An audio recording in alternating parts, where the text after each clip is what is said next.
I just sat with someone who was taking the end-of-life medication, and this is what I saw. So I was recently witness to someone drinking medication to end their own life as part of the death with dignity law that's legal in 11 states in the US. If you don't know what death with dignity is, this is the short breakdown. It is a law that's in 11 states in the US that allows you to end your own life if you meet criteria. Now, briefly, the criteria is you have to have less than 6 months to live due to a terminal illness. You have to be able to mentally make this decision yourself. So you have to be totally cognizant and be able to say, yes, this is what I want. And 3, you have to be able to physically take the medication yourself. So many people are going to have their own opinions about this. Some people are going to think it's right. Some people are going to think it's wrong. But what I think is most important is that we all have the right to make choices for what's right for our own bodies. So here is what I saw. I admitted a patient onto hospice a few weeks prior. They had told me that they were interested in this medication. I got the ball rolling for them to get it. Weeks later, they finally decided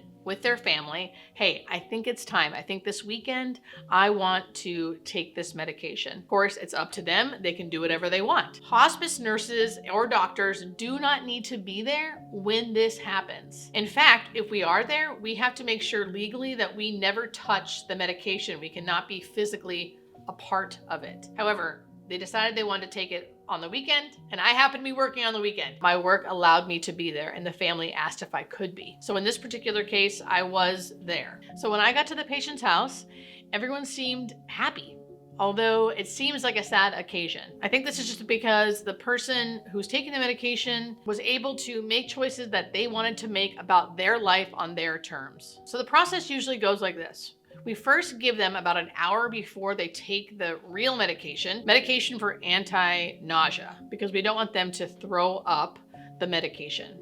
So usually the family and the patient will prepare when about they want to take the medication. An hour before they know they want to take the end-of-life meds, they will take the anti-nausea med. So they take the anti-nausea med, we let it kick in for about an hour, and then the patient will mix up the end-of-life medication. Now the end-of-life medication is a mixture of 4 medications that you get from a pharmacy. And it usually comes in a powder. And they will also provide you with a separate bottle to show you how much liquid to mix with the powder. You usually mix it with like a juice or a water. It just depends on what your liking is. The medication will taste bad. I definitely know that. I've heard that from several people. It tastes very, very bitter. So we usually advise them to, when they drink it, take a little sorbet before, drink the medication, and take a little sorbet afterwards to help with the bitterness. So once they take the anti-nausea medicine, an hour later, they mix up the powder with water or juice, whatever they choose, and then they have to drink it and drink it quick. So they have to drink it all and drink it quick. Now, once they drink it, I usually have them make sure before they drink it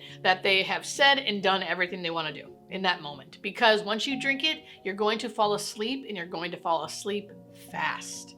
So you drink it, and within 3 to 5 minutes, you will be fully sedated. That is what happened with this patient that I was there to witness for. They drank the medication, and really, they were so sweet. They said, oh, what should I do now? Just think, close my eyes and think happy thoughts. And everyone kind of laughed and said, yeah. So they did. They closed their eyes and they thought happy thoughts. They had a smile on their face, and then they slowly fell asleep. Normally, after the person falls asleep, and when I say sleep, I mean sedated. They are very, very sedated. So the first couple medications that kick in are the sedation medications. So this person falls asleep. Normally, it takes about 45 minutes to an hour for the person to actually die. During that 45 minutes to an hour, the person is asleep. They are not doing anything. There's no signs of pain, no signs of discomfort. There can be signs of the actively dying phase, which I've talked about in other videos. So they could have changes in breathing, they could have terminal secretions, changes in skin color, but in general, they look very, very peaceful. And then about 45 minutes to an hour later, you can see that they do eventually die. And then of course, if I'm there as the nurse, I can check to make sure, you listen for a heartbeat, and you can pronounce them dead. Now, in this particular case where I just was, this patient didn't do the normal thing. They didn't wait the 45 minutes to an hour. They drank the drink, they fell asleep, and I would say within 5 to 10 minutes, they had died. which is unusual for someone to die that quickly. But it's okay. They looked very peaceful. The family was there by their side, and it was a beautiful experience. So the questions I always get about this is what would be on the death certificate? So what's on the death certificate if you take the end of life medication is your terminal illness. So whatever terminal illness which allowed you to meet criteria for the medication is what's on your death certificate. So people always say to me, well, isn't this suicide? Or even worse, like, isn't this murder? You're murdering someone. And to that I say, first off, this is a personal choice. People have the right in some states to make a personal choice that if they have a terminal illness that they are going to die from, they have the right to choose this route if they want. And I believe that everyone should have this right. It's not for me to say who should and who shouldn't be able to do this. And two, I think a lot of those people who say things like that have not been around or taken care of someone who has been dying of a terminal illness. It's easy to say, well, you might get better, or you never know, but we do know.